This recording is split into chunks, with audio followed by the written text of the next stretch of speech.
राधे राधे।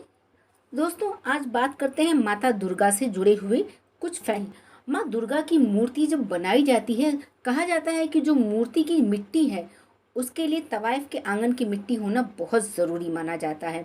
इसके पीछे पौराणिक मान्यता जुड़ी हुई है कि तवाइफ या वैष्णव के आंगन की जो मिट्टी होती है, उस मिट्टी से मूर्ति का निर्माण करने का एक कारण ये है कि जब भी कोई पुरुष तवाइफ के पास जाता है तो अपनी सारी अच्छाइयाँ और पवित्रता उसके आंगन में छोड़कर ही भीतर जाता है।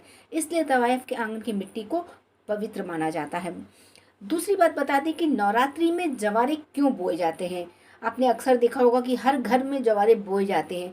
तो इसका कारण ये है कि जब सृष्टि आरंभ हुई थी, सबसे पहले फसल उगी थी, वो जौ ही थी, इसलिए इसे पूर्ण फसल कहा जाता है। इतना ही नहीं, नवरात्र भविष्य की जुड़ी बातों का भी संकेत मिलता है। जवारे अच्छे उगते हैं तो हमारा जो जीवन है वो अच्छा जाएगा, ऐसी मान्यता होती है।